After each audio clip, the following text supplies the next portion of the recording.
महाराष्ट्राच्या राजकारणामध्ये सध्या निवडणुकांची लगबग सुरू आहे। लोकसभा निवडणुकांचे 3 टप्पे संपलेत, चौथ्या आणि 5व्या टप्प्याची तयारी सुरू आहे। महाराष्ट्रामधल्या 24 लोकसभा मतदारसंघांमध्ये निवडणुकांचं मतदान संपलंय, पण 24 मतदारसंघांमध्ये अजूनही शिल्लक आहे। हे सगळं होत असताना महाराष्ट्र एका निर्णायक राजकीय टप्प्यावर येऊन थांबलाय का असा प्रश्न उपस्थित होतो आणि त्याला कारण ठरले राष्ट्रवादी काँग्रेस शरदचंद्र पवार या पक्षाचे अध्यक्ष शरद पवार यांनी केलेलं एक वक्तव्य। एका वृत्तपत्राला दिलेल्या मुलाखतीमध्ये शरद पवार यांनी समविचारी प्रादेशिक पक्ष काँग्रेसमध्ये विलीन होऊ शकतात असं वक्तव्य केलं आणि 24 तास झालेत पण राज्याच्या राजकारणात या वक्तव्यामुळे उडालेली खळबळ थांबण्याचं नाव घेत नाहीये। एकीकडे या वक्तव्यानं काँग्रेसच्या नेत्यांना काहीसा दिलासा दिलाय, कारण निवडणुकांचे महाराष्ट्रातले 2 महत्त्वाचे टप्पे अजून बाकी आहे, तर दुसरीकडे उद्धव ठाकरे गटाचं नाव सुद्धा शरद पवार यांनी आपल्या या वक्तव्यामध्ये घेतल्यामुळे शरद पवार यांच्या उद्धव ठाकरेंच्या गटामध्ये मात्र काहीशी खळबळ आहे। अत्यंत सावध प्रतिक्रिया सगळीकडून येत आहेत। दुसरीकडे भाजपनं ही संधी सोडलेली नाहीये उद्धव ठाकरे आणि त्यांच्या पक्षावर टीका करण्याची। पण हे सगळं होत असताना शरद पवार यांनी नेमकं निवडणुकांच्या या टप्प्यावर हे विधान का केलं? या वेळेचा काही संबंध आहे का?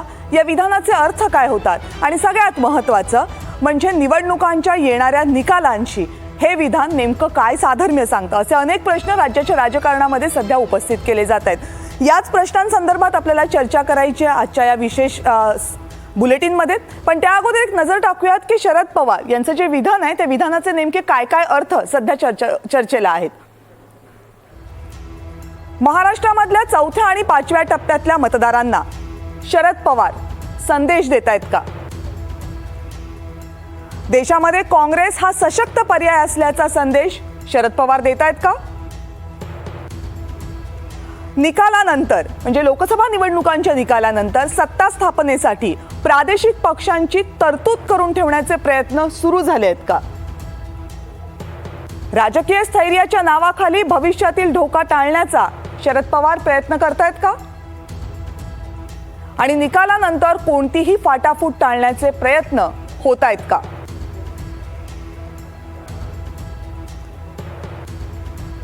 या सगळ्या संदर्भात चर्चा करण्यासाठी आपल्या सोबत अनेक मान्यवर आहेत। राष्ट्रवादी काँग्रेस शरदचंद्र पवार गटाचे जितेंद्र आव्हाड आपल्या सोबत आहेत, माझे सहकारी सागर कुलकर्णी आपल्या सोबत आहेत आणि त्याचप्रमाणे राजकीय विश्लेषक प्रकाश पवार हे सुद्धा या चर्चेमध्ये सहभागी होत आहेत। सुरुवातीला जाते जितेंद्र आव्हाड यांच्याकडे। आव्हाड साहेब, बराच वेळ झालेला आहे ही चर्चा सुरू होऊन। कालपासून सगळेच जण शरद पवार यांच्या विधानाचे बरेच अर्थ काढतात। स्वतः पवारांनी सुद्धा आज काही स्पष्टीकरण दिलेलं आहे या सगळ्यावर। तुम्ही ही चर्चा कालपासून पाहता, तुमचं काय प्राथमिक मत आहे? नेमके अर्थ काय काढता आणि कुठल्या महत्त्वाच्या अनुषंगाने या विधानाकडे तुम्ही पाहता? असं की मला जे समजतंय त्याच्यानुसार काँग्रेसच्या जवळ जाऊन एक विचारांचं एकत्रीकरण होऊन पक्ष त्यांना जोडले जातील असं कदाचित म्हणण्याचा अर्थ असेल। विलिनीकरण हा शब्द कुठेही वापरले गेलेला नाही। म्हणजे काँग्रेसी विचारांच्या जवळपास असलेले सर्वच पक्ष काँग्रेसच्या बरोबर जातील। बरोबर जातील म्हणजे सामील होतील नाही, म्हणजे काँग्रेसची ताकद वाढवण्यास ते मदत करतील असा त्याचा अर्थ होता। मला यात विलिनीकरण शब्द नाही आणि विलिनीकरण होणारही नाही, फार याच्यावर चर्चा करण्यात। पण आव्हाड साहेब, जर सोबत जातील असा जर अर्थ असेल तर ते आताही सोबत आहेत ना यातले बरेचसे पक्ष। पण आता जेव्हा परिस्थिती बदलताना दिसते तेव्हा ह्यावरती अधिकारवाणीने बोलण्याचं काम फक्त शरद पवारच करू शकतात ना। तुम्ही प्लीज एक्सप्लेन करू शकाल परिस्थिती बदलताना दिसते म्हणजे काय? देशात परिस्थिती बदलते, आता तुम्ही तेवढ्या शहाणा हुशार आहात, काय परिस्थिती बदलते हे तुम्हालाही माहिती आहे। ते सगळं घडत असताना शरद पवार हे एकमेव माणूस असा आहे की जो प्रत्येक प्रदेशातल्या प्रादेशिक पक्षाशी बोलू शकतात। त्याच्यामुळे साहजिक आहे की त्यांनी काँग्रेसला सगळ्यांची मदत लागेल किंवा काँग्रेस हा सर्वात मोठा पक्ष म्हणून पुढे येईल अशा काहीशा भावना त्यांच्या मनात असाव्यात, आणि त्या चुकीचं काय? प्रश्न चुकीचा किंवा बरोबर असा नाहीये। प्रश्न हा आहे की विधानाचे नेमके अर्थ काय आहेत आणि संदेश काय दिले जातात। प्रकाश पवार आपल्या सोबत आहेत, राजकीय विश्लेषक आहेत। प्रकाश पवारजी, कालपासून सुरू असलेल्या चर्चा तुम्हीही पाहताय, पवारांचं वक्तव्य तुम्हीही ऐकलं असेल, वाचलंही असेल। तुमची काय राजकीय विश्लेषक म्हणून पहिलं मत आहे याबाबत? मला असं वाटतं की भारतीय राजकारणामध्ये 3 फेजचं निवडणूक झाल्यानंतर एक मोठ्या प्रमाणावरती बदल होतोय असा अंदाज आलेला आहे. या बदललेल्या अंदाजानुसार वेगवेगळे पक्ष जे प्रादेशिक पातळीवरती आहेत ते काँग्रेसशी संलग्न आहेत. फार झालं तर 1-2 ठिकाणी काँग्रेस बरोबर हे प्रादेशिक पक्ष नाहीत. त्याही पक्षांना बरोबर आणण्याची कार्यक्षमता आणि ती गोष्ट घडवून आणू शकतात शरद पवार, हा जणू काय त्यांनी या वक्तव्यातून एक संदेश दिलेला दिसतो. आणि जर या 3 फेजच्या पद्धतीने पुढच्या फेजेस मध्ये जर काँग्रेसची प्रगती झाली तर एका अर्थाने सत्तांतर होईल आणि त्यामध्ये महत्वाची भूमिका शरद पवारांची असेल. अशा प्रकारचा कल या विधानातून निघण्याची एक शक्यता मला वाटते. हा एक मुद्दा आहे. आणि दुसरा व्यवहारिक मुद्दा जर विचार केला तर आजच्या घडीला काँग्रेसचे सर्व पक्ष जुळवून घेतील किंवा त्यांच्यात पुढे पाठीमागे विलीन होतील किंवा पुढे पाठीमागे त्याच्याबद्दलचा राष्ट्रवादी काँग्रेस विचार काय करेल हे विधान करणं म्हणजे याचा अर्थ राष्ट्रवादी काँग्रेस आणि काँग्रेस हे महाराष्ट्रापुरते तरी दोन्ही पक्ष फार एकोप्याने काम करत आहेत आणि या कामगिरीतून पुढे ते एकत्रच काहीतरी दिशा राष्ट्राची राजकारणाची ठरवतील. या पद्धतीचा संदेश शरद पवारांनी या वक्तव्यातून दिलाय असं मला वाटतं. म्हणजेच याचा एवढाच अर्थ निघतो की पॉलिटिकल पॉवर म्हणजेच लोकांचं जनमत आपल्या बाजूला खेचून आणण्यासाठी हे विधान खूप उपयुक्त आहे असा एक अन्वय अर्थ लावता येण्यासाठी मोठी पेस उपलब्ध आहे. तिसरा मुद्दा जो तुम्ही सांगितलात की पॉलिटिकल पॉवर आपल्याकडे आहे, लोकांचं जनमत आपल्याकडे वळवून घेण्यासाठी हे वक्तव्य अत्यंत महत्त्वाचं आहे. या मुद्द्यावर तुम्ही थोडं विश्लेषण करू शकाल का? कारण अजून 24 लोकसभा मतदारसंघांच्या निवडणुका बाकी आहेत महाराष्ट्रात. महाराष्ट्रामध्ये 24 मतदारसंघांच्या निवडणुका जरी बाकी असल्या तरी आतापर्यंतचा सगळा कल पाहिला तर ग्रामीण भागामध्ये शरद पवारांच्या झालेल्या सभा त्याला मिळालेला प्रतिसाद आणि काँग्रेस आणि शरद पवार यांनी मिळून वेगवेगळ्या ठिकाणी सभा घेतल्या आणि त्यांनी एकमेकांवरती विश्वास व्यक्त केला. या विश्वासाची एक पायवाट तयार झालेली पुढच्या 24 मतदारसंघांच्या ज्या निवडणुका होतील तेव्हाही ती राहील. हाही एक त्यातला संदेश आहे. परंतु हे विधान मला असं वाटतं की काँग्रेसच्या दृष्टिकोनातून एका अर्थाने धक्कादायक आहे. हे दिल्लीच्या काँग्रेससाठी धक्कादायक नाही परंतु महाराष्ट्राच्या काँग्रेससाठी धक्कादायक आहे. महाराष्ट्राच्या काँग्रेसमधल्या अनेक नेत्यांनी याच्यावरती कोणत्याही प्रकारचा विचार केला नसेल. दुसरा मुद्दा की त्यांचं राजकारण त्याच पद्धतीनं शिथिल पद्धतीनं चालू होतं. पाठीमागची विधानसभेची निवडणूक किंवा लोकसभेची निवडणूक आणि आत्ताची लोकसभेची निवडणूक हे जणू काही मोठ्या प्रमाणावरती त्यांची भिस्त शरद पवारांवरतीच होती. आणि शरद पवार जर असे म्हणत असतील की ते काँग्रेसचे प्रादेशिक पक्ष जुळवून घेतील तर हे जे काँग्रेसमधले महाराष्ट्राचे नेते आहेत त्यांच्या काळजामध्ये धस केल्याशिवाय राहणार नाही. इतके देखील त्यांच्यासाठी ही धक्कादायक घटना आहे असं मला वाटतं. बर, सागर कुलकर्णी आपले प्रतिनिधी आता आपल्या सोबत आहेत. सागर, काल शरद पवारांची ही मुलाखत छापून आली आणि त्यानंतर लगेचच चर्चा सुरू झाली. अनेक नेत्यांच्या, वेगवेगळ्या पक्षांच्या सगळ्या नेत्यांच्या प्रतिक्रिया त्यानंतर समोर आलेल्या आहेत. आजही त्या प्रतिक्रिया थांबलेल्या नाहीयेत. जेव्हा या सगळ्या प्रतिक्रिया तुम्ही कव्हर करता आणि कॅमेऱ्याच्या मागे सुद्धा अनेक नेत्यांशी बोलता, या सगळ्या चर्चेचा सूर कुठे चाललाय? कविता, शरद पवार यांच्यासारख्या ज्येष्ठ नेत्याची कार्यपद्धती पहिल्यांदा आपण लक्षात घ्यायला हवी आहे. कोणतीही राजकीय पार्श्वभूमी एक पहिल्यांदा लिटमस टेस्ट स्वरूपात ते करतात आणि त्याच्या रिएक्शन लोकांमध्ये काय उमटत आहेत, स्वपक्षामध्ये आणि स्वमित्र पक्षामध्ये जे त्यांचे सहकारी मित्र पक्ष आहेत त्यांच्यामध्ये काय उमटत आहेत याचा एक अंदाज घेतला जातो. या अंदाजावरच पुढच्या अनेक गोष्टी करायच्या की नाही हे देखील ठरवलं जातं. यापूर्वीसुद्धा शरद पवार यांनी सारख्या ज्येष्ठ नेत्यांनी काँग्रेस विलिनीकरणाच्या संदर्भात ते काही संकेत दिले गेले होते पण वस्तुस्थिती मात्र तशी झालेली नाही. आत्तासुद्धा राज्यात आणि देशात लोकसभेच्या निवडणुकीचे टप्पे पार पडत आहेत. काही ठिकाणी मतदान व्हायचं आहे. तत्पूर्वीच शरद पवारसारखे ज्येष्ठ नेते ज्यावेळेस असं वक्तव्य करतात याचा अर्थ दोन प्रकारे काढता येईल. एकतर ज्या पद्धतीने केंद्र सरकार, मोदी सरकार 400 पारची भूमिका घेत होतं ते होईल का याविषयी तर्कवितर्क आहेत.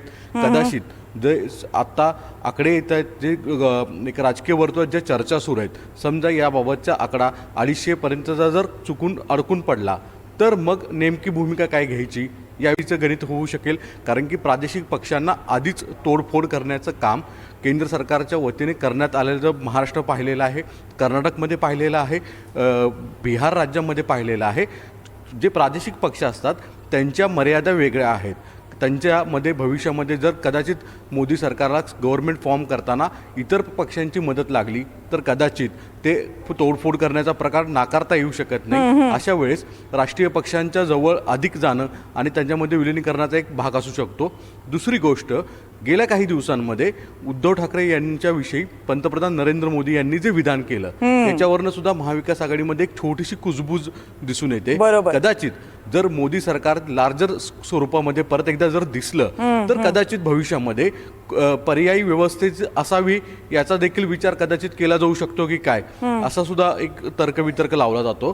त्यामुळे स्वतः शरद पवारांसारख्या नेत्यांचं असं स्वरूपाचं विधान हे भविष्यामध्ये लिटमस टेस्ट करावी अशाच हेतूने आहे की काय असं म्हटलं तर वावगं नाही ठरणार. कविता, दोनही मुद्दे तुमचे अत्यंत महत्त्वाचे आहेत. त्यातला दुसरा मुद्दा घेऊन मी जितेंद्र आव्हाड यांच्याकडे जाते. जितेंद्र आव्हाड, जे तुम्ही असं म्हणालात की विलिनीकरण हा शब्द शरद पवारांनी वापरलेला नाहीये, राईट, पण समविचारी हा शब्द वापरला गेलेला आहे आणि उद्धव ठाकरे यांचाही उल्लेख याच मुलाखतीमध्ये केला गेलेला आहे. समविचारी आणि उद्धव ठाकरे असं म्हणताना तुम्ही तुमच्या सोबत असलेल्या पक्षाची थोडीशी अडचण करताय, जेव्हा की उद्धव ठाकरे यांच्या पक्षाची हिंदुत्ववादाची भूमिका ही खूप स्पष्ट आहे. असं आहे की त्यांच्या भूमिकेमध्ये आणि आमच्या भूमिकेमध्ये फरक आहे. पण आम्ही काही कॉमन मिनिमम प्रोग्रामवरती, काही विचारांवरती एकत्र आहोत. आणि त्यामुळे शिवसेनेबद्दल पण बोलताना त्यांनी कुठलाही चुकीचा शब्द वापरला नाही आणि विलिनीकरण शब्दच वापरलेला नाही तर याची चर्चाच का होते. असे की वेगवेगळे अर्थ काढून आपण चर्चेला दिवसभर खतपाणी घालत असतो आणि दिवसभर चर्चा घडवत असतो. शरद पवारांनी स्वतः स्पष्टीकरण घेतलं की विलिनीकरणाचा प्रश्नच उद्भवत नाही. ही गोष्ट खरी आहे की काँग्रेसला केंद्रामध्ये अधिक बळकट करण्यासाठी ज्या प्रादेशिक पक्षांची गरज लागेल त्याची मोड बांधण्याची तयारी आतापासून सुरू केली पाहिजे, हा इशारा त्यांनी दिला. तुम्ही असं म्हणताय की विलिनीकरणाची कुठलीही चर्चा होत नाहीये, पण असं आहे की जेव्हा उद्धव ठाकरे यांच्या पक्षाकडनं प्रतिक्रिया आली, एस्पेशली संजय राऊत जेव्हा म्हणाले, तेव्हा त्यांनी हेच म्हटलं की आम्ही कुणामध्येही विलीन होण्याचा प्रश्नच येत नाही, काँग्रेसनं हा दबाव आमच्यावर याआधी सुद्धा आणला होता. मी तुम्हाला तेच सांगितलं की अनेक वर्ष काँग्रेस आणि शिवसेनेचं नातं आहे. फार कमी लोकांना हे माहिती असतं, उगाच काहीतरी बोलत असतात. काँग्रेसचे मुरली देवराय शिवसेनेमुळे महापौर झाले होते. त्यामुळे विलिनीकरण हा फार फार फार वेगळा विषय आहे. बाळासाहेब ठाकरेंनी स्थापन केलेली शिवसेना ही कोणात विलीन होईल ही अशक्यप्राय गोष्ट आहे, अशक्यप्राय. आणि ते पवार साहेबांनाही माहिती आहे. त्यामुळे पवार साहेबांकडे नोंदातनं शिवसेना ही विलीन होईल हे कधीच निघू शकत नाही, कधीच नाही. आता तुम्ही पत्रकार एकत्रीकरणाला जर विलिनीकरण समजणार असाल म्हणजे कमिंग टुगेदर म्हणजे मर्जर, याला many parties come together and form a government. That doesn't mean की ते त्याच्यात मर्ज होतात. मर्जर हा पार्टच नाहीये, त्यांच्या भाषेतही कुठे मर्जर हा पार्ट नाहीये. आपण का लावतो हा अर्थ? ते स्वतःच बोललेले नाहीत तर तुम्ही आपण कशाला अर्थ लावतो याचा? बर, प्रकाश पवार यांच्याकडे जाऊयात. प्रकाश पवारजी, विलिनीकरण की मर्जर या शब्दावर काथ्याकूट करण्यापेक्षाही आता मला या सगळ्यामध्ये एक आणखीन महत्त्वाचा मुद्दा वाटतोय, तो म्हणजे काँग्रेसचा, ज्याला तुम्ही मगाशी सुद्धा स्पर्श केलात. काँग्रेसकडून अशा प्रकारचं कोणतंही वक्तव्य किंवा या दिशेचं कोणतंही वक्तव्य कोणत्याही काँग्रेसच्या, मग ते महाराष्ट्रातल्या असेल किंवा केंद्रीय नेतृत्वाकडून समोर येत नसताना थेट शरद पवारांनी हे वक्तव्य करणं, या वेळेला करणं, या टायमिंगला करणं, यामुळं काँग्रेसच्या गोटामध्ये जी अस्वस्थता पसरणार आहे ती नेमकी कुठल्या स्वरूपाची असणार आहे? मला असं वाटतं की हे महाराष्ट्रापुरता मुद्दा मी सुरुवातीला मांडलेला आणि आता तुम्ही बोलताय तो महत्वाचा आहे. परंतु महाराष्ट्राच्या बाहेर जर तुम्ही गेला तर काँग्रेसला या गोष्टीचा प्रचंड मोठा आनंद होण्याची शक्यता आहे. याचं कारण असं आहे की साधारणपणे आतापर्यंत झालेल्या निवडणुका आणि पुढचा अंदाज घेतला तर काँग्रेसला 50च्या घरातली काँग्रेस 100 वर जरी गेली तरी सुद्धा तिला 172 जागांची गरज आहे. आणि या 172 जागा सरकार स्थापन करण्यासाठी ज्या लागणार आहेत त्या कुठून येणार आहेत तर त्या सर्व प्रादेशिक पक्षांच्या मैत्रीतून, तडजोडीतून आणि समन्वयातून येणार आहेत. आणि या सर्व आणण्यासाठी काश्मीर पासून ते कन्याकुमारी पर्यंत प्रत्येक घटक राज्यामधला प्रादेशिक पक्ष वळवावा लागणार आहे. त्याच्यामध्ये काही तडजोडी होत आहेत असं दिल्लीच्या आम आदमी पार्टीवरून दिसलं. त्याच्यानंतर मोठ्या प्रमाणावरती इतरही पक्षावरून दिसलं. त्यातल्या त्यात विशेषतः शिवसेनेवरून महाराष्ट्रातल्या ते दिसलं ठाकरे यांच्या गटावरून. म्हणजे याचा अर्थ असा होतो की अशा पक्ष दोन कोणते आहेत की जे प्रचंड वेगळे आहेत. तर एक पक्ष आहे ओडिसामध्ये आणि दुसरा पक्ष आहे आंध्र प्रदेशामध्ये. या दोन्ही पक्षांसाठी शरद पवार बोलणी करू शकतात. हा एक अर्थाने दिल्लीच्या काँग्रेस पक्षासाठी आनंदाची बाब आहे. आणि दुसरा जो मुद्दा आहे की सत्तेच्या समीकरणासाठीच्या वाटाघाटींकडे आता आपण वळलेलो आहोत. अशा पद्धतीचा संदेश शरद पवारांनी पास करण्यामुळे त्यांनी भाजपच्या पुढे अजून मोठं आव्हान आहे. हा संदेश भाजपला दिलेला आहे. म्हणजे भाजप पार्टीला ही निवडणूक सोपी नाही आणि ह्या निवडणुकीनंतर आम्ही आता सत्ता स्थापन करण्यासाठीच्या घडामोडींकडे वळत आहोत. या पद्धतीचा संदेश देण्यामुळे महाराष्ट्रापेक्षा दिल्लीच्या काँग्रेससाठी हा मुद्दा एकदम वेगळा आणि महत्वपूर्ण आहे. ज्या 10 वर्षामध्ये सत्तेच्या बद्दलची साधी चर्चा झाली नव्हती ती जणू काय आता सत्तेसाठी चर्चा सुरू झाली. अशा पद्धतीचा एक मुद्दा पुढे येतोय. सागर, दोन महत्वाचे पक्ष काँग्रेस आणि उद्धव ठाकरे यांचा शिवसेना, या दोन पक्षांच्या प्रतिक्रिया जेव्हा तुम्ही कालपासून घेताय त्यावेळेस नेमकं काय जाणवत आहे? एस्पेशली उद्धव ठाकरे गटाकडनं फार प्रतिक्रिया येत नाहीयेत या मुद्द्यावर. वास्तविकतेत उद्धव बाळासाहेब ठाकरे जो पक्ष आहे तो कुठेही त्यांच्या विचारधारा सोडून त्यांची जी भूमिका आहे ती सोडून जाणार नाही हे स्पष्ट दिसून येतं. यापूर्वी देखील आपणास माहिती आहे की 2-2.5 वर्षापूर्वी महाराष्ट्रामध्ये एकनाथ शिंदेंनी ज्या पद्धतीने बंड केला त्यानंतरनं उद्धव ठाकरे हे एकाकी पडल्यासारखं चित्र होतं. तरी देखील उद्धव ठाकरे यांनी त्यांची पक्षाची मूठ बांधत ठेवलेली. कालांतराने आत्ता जर लोकसभेचं चित्र पाहिलं तर महाविकास आघाडीने भाजप महायुतीला इथे फार मोठा कडवा आव्हान उभा केलेला आहे आणि उद्धव ठाकरे यांचा रोल त्यात फार महत्त्वाचा आहे. सगळ्यात महत्त्वाची गोष्ट म्हणजे राज्यात ज्यावेळेस महाविकास आघाडी सरकार स्थापन झालं आणि कालांतराने महाविकास आघाडी सरकार पडलं आणि नव्यानं महायुती सरकार झालं, त्याच्यामध्ये राष्ट्रवादी फुटणं असेल अशासारख्या घटना घडल्यावर सुद्धा शरद पवार यांच्यासारख्या नेत्यांनी उद्धव ठाकरे यांच्या मदतीने राज्यातल्या काँग्रेसच्या नेत्यांचे अनेकांचे रुसवे फुगवे दूर करत दिल्लीशी हातमिळवणी करत गणित बसवून घेतलं. या सर्व महाविकास आघाडीच्या नेत्यांना एक माहिती आहे की महाराष्ट्रामध्ये जर डबल डिजिटमध्ये महाविकास आघाडीचा लोकसभेच्या खासदारांचा आकडा जर जातो तर त्यांच्यासाठी पुढचं टार्गेट असणार आहे ते महाराष्ट्रातल्या विधानसभा. आणि त्या दृष्टीनंच ही गणितं आणखी मोठ्या प्रमाणावर सुरू आहे ते दिसते. आव्हाड साहेब, तुम्हाला शेवटचा प्रश्न विचारते. याला आपण पवित्रा म्हणू, चाल म्हणू किंवा शरद पवारांचं फक्त वक्तव्य म्हणून, पण यामुळं तुमचा मतदार हा कन्फ्यूज होणार आहे की कॉन्फिडंट होणार आहे? पण त्यांनी विलिनीकरण हा शब्दच वापरलेला नाही. मर्जर हे म्हणतच नाही ते. आणि आम्ही काँग्रेसच्या जवळ आहोत हे काही नवीन नाही. 99 सालापासून आम्ही काँग्रेसच्या जवळच आहोत. आमची तशी बघायला गेली तर आयडिओलॉजी सेम आहे. We believe in secularism. आम्ही धर्मनिरपेक्षतेवर विश्वास ठेवणारी लोक आहोत. आणि जसं सागर म्हणाला तसं की हे सगळं करून आम्हाला शेवटी महाराष्ट्राची विधानसभा ताब्यात घ्यायची आहे. लार्जर इंटरेस्ट आहेत आमचे. आणि शिवसेनेचे निर्णय घेणारे पवारसाहेब कसा काय घेतील शिवसेनेचा निर्णय? शिवसेना ही बाळासाहेब ठाकरेंनी स्थापन केलेली संघटना आहे आणि तिचं एक वेगळं स्वरूप आहे, वेगळं तिचं सगळंच वेगळं आहे. त्या बाबतीत पवारसाहेब बोलतील हे अशक्यप्राय आहे. त्यामुळे वाटतं की हे सगळं हे गॉसिप करण्यात आलं आणि त्या गॉसिपची हवा तयार करून आता त्याचा मोठा फुगा बनलाय. बर, आव्हाड साहेब आणि प्रकाश पवार सर, तुम्ही दोघेही या चर्चेमध्ये सहभागी झालात, तुमची मतं मांडलीत, त्याबद्दल खूप खूप धन्यवाद. सागर, थँक्यू. तर शरद पवार यांनी विलिनीकरणाचं विधान केलेलंच नाहीये असा पवित्रा सध्या राष्ट्रवादी काँग्रेस शरद पवार पक्षाकडनं घेण्यात येतोय. मात्र शरद पवार यांनी केलेल्या विधानाचे पडसाद महाराष्ट्राच्या राजकारणात नक्की उमटतायत आणि ते जितके उद्धव ठाकरे यांच्या पक्षामध्ये उमटतायत तितकेच ते काँग्रेसमध्येही उमटतायत. अर्थात यामुळं काय गणित साधलं जाणार हे 4 जूनच्या निकालानंतरच आपल्याला कळेल. या चर्चेमध्ये सगळे सहभागी झाले होते. आपण मान्यवरांची मतं सुद्धा ऐकली. आता वेळ झाली एक छोट्याशा ब्रेकची. ब्रेकनंतर आणखीन काही महत्त्वाच्या अपडेट्स